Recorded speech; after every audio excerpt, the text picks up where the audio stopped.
Today we're talking about why others underestimate the INFJ so often. There are two main reasons for this. On the one hand, it's our tendency to be laid back, meaning we don't show our strength very often. We are observers, we look at the situation, we analyze it, and then we act in that moment when it makes sense. That, of course, doesn't allow other people to see our strength, because on the outside, we look like somebody who's doing much less than we're actually capable of. The second reason why people underestimate us is the fact that we always like to do the least amount possible. This is happening because we love to optimize situations. It's our gift that we can come to a new environment, we understand how it works, and then we synthesize and optimize it and do the bare minimum. It's our natural tendency. It's a gift. It's not something that we do because we couldn't do more. It's because that's our way of operating, minimizing, optimizing, and synthesizing. So when we know this, how are we going to use this? Are you just going to go through life and say, okay, people are just going to underestimate me and I'm not going to feel good about myself. I just have to accept the fact that this is how it's going to be. No.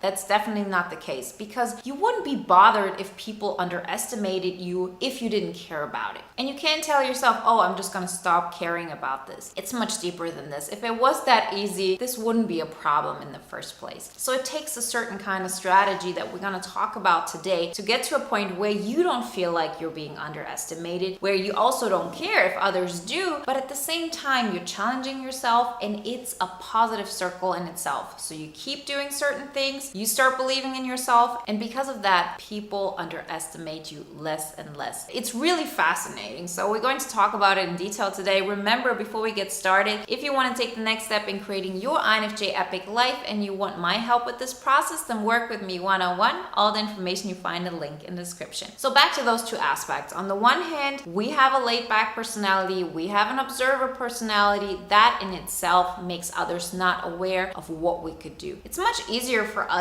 to not underestimate other types because they share so much about themselves. We as observers can see that, can see what they're capable of. We can also see their weaknesses and get a great image of what they're about. Others, even if they're INFJs, doesn't matter. People are going to have a very hard time to have an image of you, to understand what you're about. They can project so much onto you as an INFJ because we are hollowing ourselves out. We love to be in that state where we don't really put so much forward all the time, so people cannot have an image of what we're about. And people tend to underestimate you. If you don't put anything out there, if you don't really share much about yourself, people are not going to say, oh, that person is probably really smart and they are so capable, and they just don't share it. No, it's not a human tendency. You will most likely put that person at the same level as everybody else because you don't want to spend any time thinking about, okay, that person is probably really smart or really capable or they have so much potential. So that is the one thing. The other thing, as we mentioned in the beginning, is the fact that we also not reaching our potential. How many of you have been in a situation or maybe in that situation right now where they say, yeah,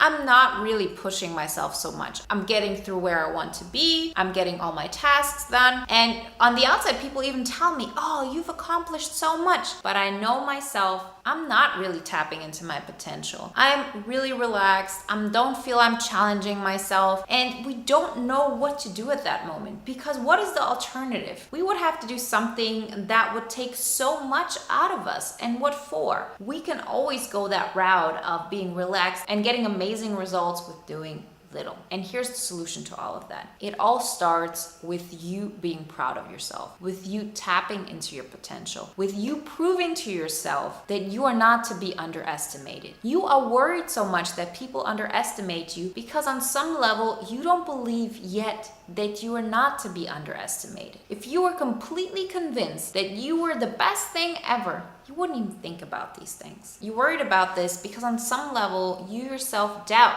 that you do have the potential for more. That maybe others are right when they think that you don't have any potential or anything special going on. That is the point. But if you get to a point where you know, I just did like this amazing thing. People might not be aware of what I've actually done here, but I know how how amazing that is. You get so obsessed with this feeling that you want more of it. And before you know it, you start creating more of it. You tap into your potential more and more. You stretch yourself. You become capable of things you weren't even capable of a year ago. And then people catch up. That's the only way it works. People will want to underestimate you until the end, until reality has proven to themselves that this is not possible. Because our mind wants to hold on to the things we believe in. Our mind wants to be right. And it does this until reality shows us that there's something that doesn't match here. That's the typical cognitive dissonance. When reality doesn't match with what we believe reality to be. So if a person wants to believe that you are less than you are, that you have less potential, they will want to hold on to this until you've done something where they really have no other choice but to accept, yeah, you're probably more than I thought. And still,